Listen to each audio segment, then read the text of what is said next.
so much to Linda, and thank you so much for this award, but I do feel like I should just immediately hand it back to Linda Flowers and all of the amazing hair and makeup artists that I've been so lucky to work with over the years. And Linda and I have done 9 movies together. I think she prepped 2. We've done television shows.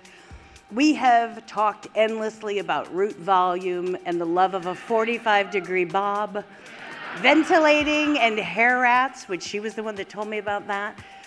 But the physical look of a character is such, I think, a small part of the magic. It's not just creating, you know, a redhead with a heavy brow that makes an audience fall in love or root against her. It's that somehow, I think what you all do in this room is that you make the audience feel that that redhead is nervous and insecure, and that her overdone face is really just an attempt to be more liked or to be more accepted.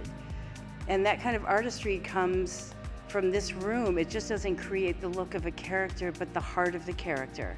And it means everything to me, and I think it means everything to the audience that watches it. I'm a character actress.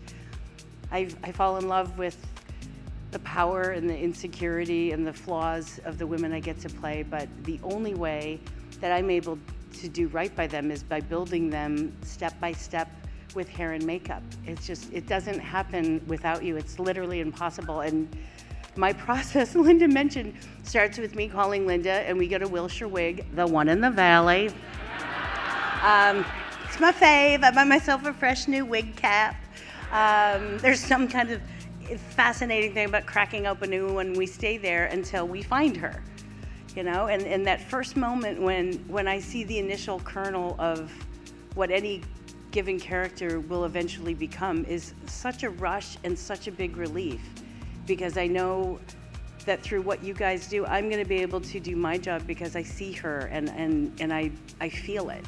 And I know that that initial wig that's maybe not what you guys produce, I know that that will be transformed by an amazing wig maker into something that will suspend, I love the wig maker, woo!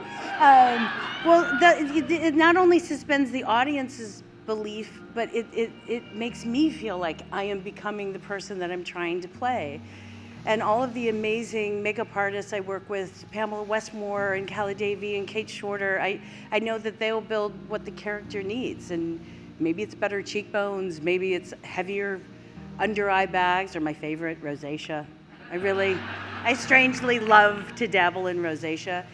But I also think, I mean, I always want to pile it on, and it's the work of real artists that study in the negatives, and it's what not to wear or what to de-emphasize, that when I look in the mirror and I'm gone and the character I fell in love with on a page appears better than I ever expected, and all I did was sit in the chair and move my head too much. And Linda, I'm very sorry that I have swivel head.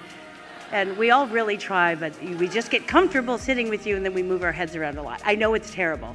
And that's it. And then I watch the magic happen. So thank you for making what I do possible. Thank you for always being an incredibly diverse and inclusive group, like open and accepting department. Every time when I walk into the makeup and hair trailer that first day, I look down and I see men and women and transgender. I see every age and every color, every style.